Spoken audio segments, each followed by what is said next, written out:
संपूर्ण आत्मिक स्थिति में आते हैं ना। आएंगे, लेकिन प्रजा पहले आत्मिक स्थिति में स्थिर होगी या राज परिवार पहले आत्मिक स्थिति में संपन्न होगा?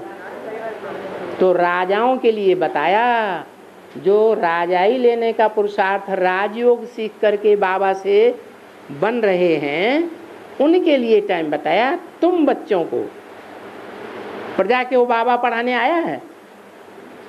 बाबा प्रजा योग पढ़ाने आया है कि राजयोग पढ़ाने आया है?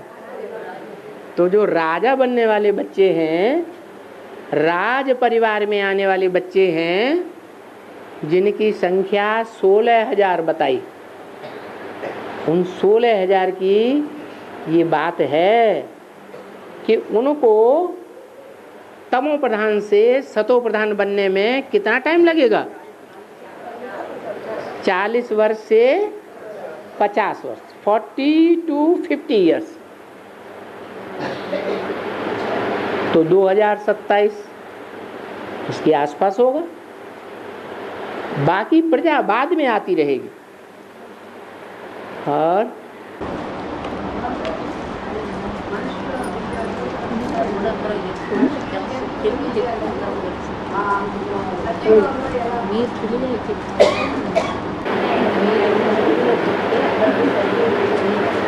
धीरे धीरे आप कान में कह देंगे, पीछे जो बोल रहा है उसकी सुनेंगे कि नहीं? బాబా ఇప్పుడు చెప్పింది 16,108 మందికి మాత్రమే. 16,000 మందినే ముందు పెట్టుకొని వాళ్ళకి 40-50 సంవత్సరాలు అవుతుంది సంపన్నం కావడానికి చెప్తారు. ఎందుకంటే బాబా వచ్చింది ప్రజాయోగం నేర్పించడం కాదు, రాజయోగం నేర్పించడం కోసం. కాబట్టి రాజులయ్యేటువంటి ఆత్మల కోసమే ఈ విషయం చెప్తారు. 40-50 సంవత్సరాలు అవుతుందని.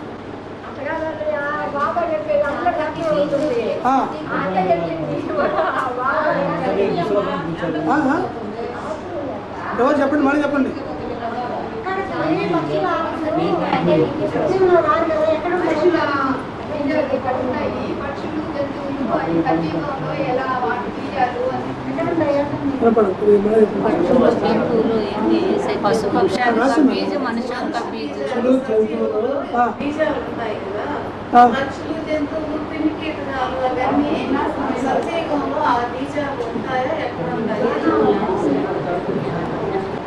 कृमि कीड़े मकोड़े सब होते हैं ना, आपका है? कृमि कीड़े मकोड़े आत्माओं के बीज होते हैं, सच्चों में होता है नहीं? कीड़े मकोड़े, पक्षी, पंछी सब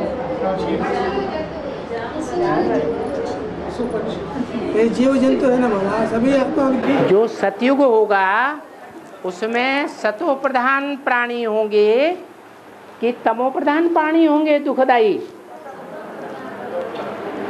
तो ये मक्खर और मक्खी और ये मांस खाने वाले जो गीदड़ हैं, हिंसा करने वाले, वो सब होंगे क्या नई दुनिया में?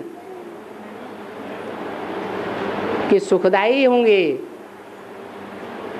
अच्छे अच्छे पक्षी होंगे जो सुंदर सुंदर आवाज करेंगे, देखने में बहुत सुंदर होंगे, इधर उधर चारों ओर गंध भी नहीं करेंगे, पक्षी भी सुंदर होंगे। बाकी कीड़े मकोड़े तो दुखदाई ही होते हैं। वो नई सतो प्रधान सतयुग की दुनिया में कीड़े मकोड़े थोड़े ही हो सकते हैं, मक्खी मच्छर वहां थोड़े ही होंगे। दुखदाई कोई भी जीव जंतु प्राणी नहीं होगा। और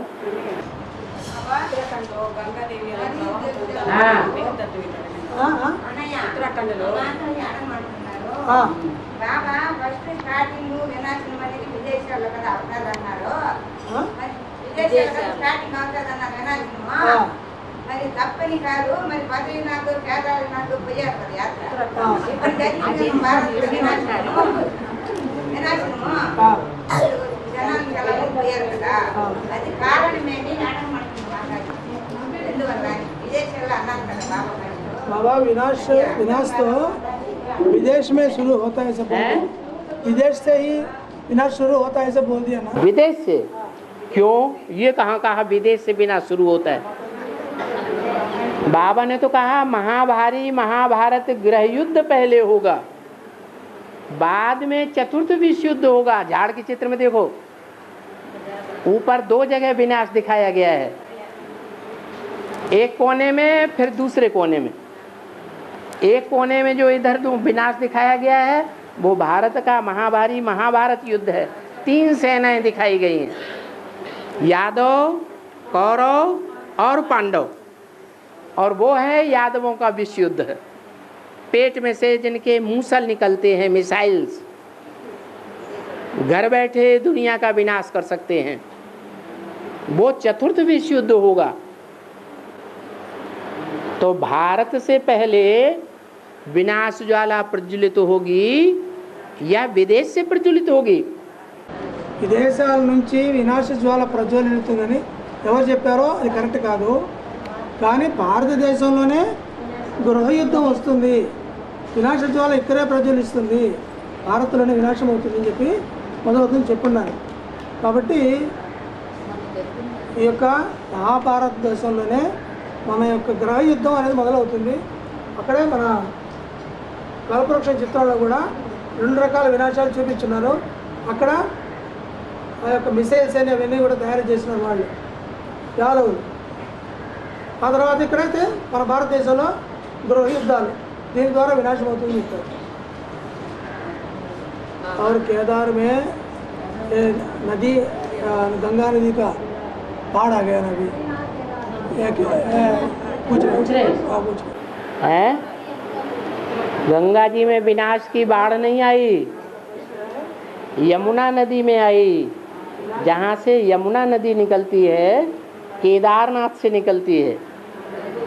तो केदारनाथ जहाँ है वहाँ यमुना नदी का कनेक्शन काली नदी से है। काली नदी से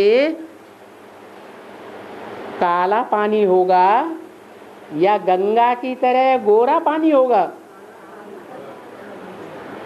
तो वो काली नदी जैसी नदी है जिसकी मिट्टी चिपकने वाली होती है। ये देह अभिमान की मिट्टी है क्या? वो यमुना जिसके जिसके कनेक्शन में आकर के देह अभिमान की नदी बन कर के कनेक्शन में आती है, वो देह अभिमान बढ़ाएगी घटाएगी? बढ़ाती है। उसकी चिकनी मिट्टी होती है। और गंगा की मिट्टी रेतीली होती है। कितनी भी शरीर में थोप लो और थोड़ा सा पानी डालो सारा साफ। तो वो इस्लाम धर्म से कनेक्टेड नदी है। कितने धर्म हैं मुख्य? 4 मुख्य धर्म हैं। चारों मुख्य धर्म के 4 धाम हैं भारतवर्ष में। बद्रीनाथ, केदारनाथ, श्रीनाथ और जगन्नाथ।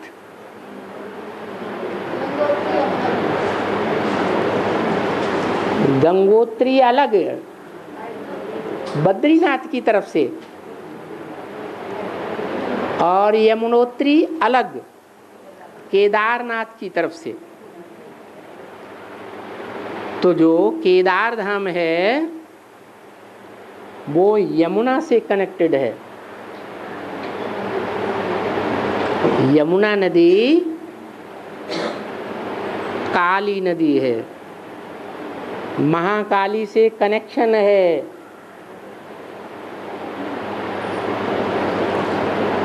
महाकाली अज्ञान सुनाएगी, काला ज्ञान सुनाएगी, काला ज्ञान जल देगी या ज्ञान सुनाएगी? है काला ज्ञान सुनाती है। वो कौन सा धर्म है जिसमें बहुत काले बन जाते हैं? अफ्रीका के काले बहुत प्रसिद्ध हैं। कौन से धर्म के हैं?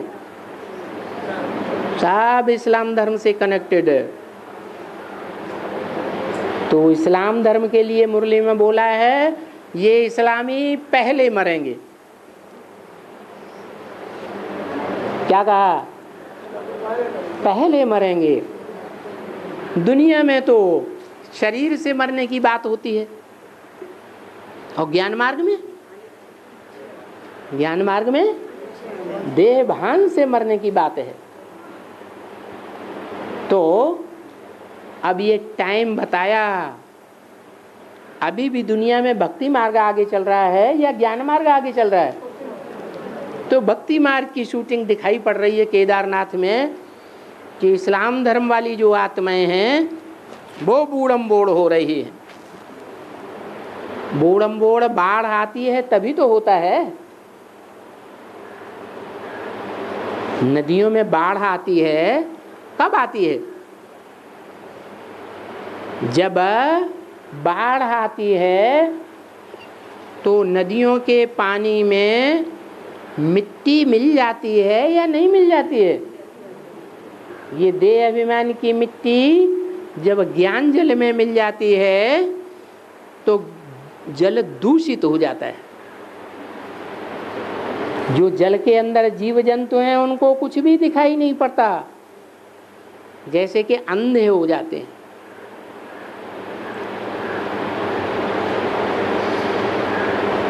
यही हाल है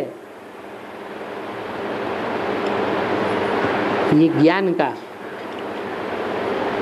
दुनिया की हर चीज पहले सतो प्रधान होती है और बाद में तमो प्रधान होती है। ज्ञान भी पहले सतो प्रधान और बाद में तमो प्रधान। तो कौन सी आत्माओं के लिए ज्ञान सबसे पहले तमो प्रधान बन जाता है?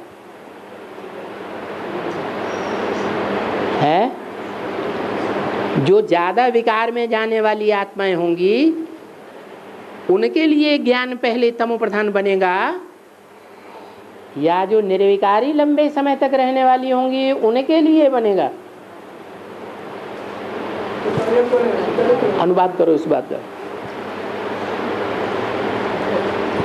अच्छा, जो तमो प्रधान आत्माएं हैं इस्लाम धर्म की, वो ज्ञान जल्दी भूल जाती है, क्योंकि विकारों में गिरने से रिजल्ट क्या होता है?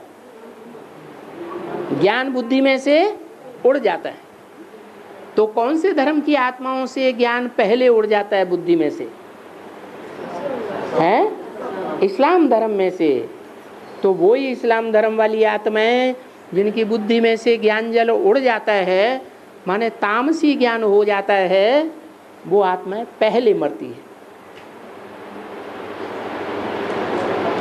यहाँ ज्ञान में भी ऐसे ही बाबा ने बताया, ये इस्लामी पहले मरेंगे, देहभान से मरेंगे और पहले बाप के बनेंगे। एडवांस के आदि में भी ऐसे ही हुआ था दिल्ली में। क्या? 4 धर्मों की 4 बीज रूप आत्माएं निकली थी। रामायण में उनका नाम दिया राम लक्ष्मण भरत शत्रुघ्न। उनमें से जो इस्लाम धर्म की बीज रूप आत्मा थी उसने पहले पहले ज्ञान को पकड़ा, एडवांस ज्ञान। एक ही रात के अंदर 9 पेज का उसने पंपलेट बनाई दिया और दूसरे दिन उसे मशीन में जाके साइक्लो स्टाइल मशीन से छपा के और दिल्ली के सब सेंटरों में वितरित कर दिया।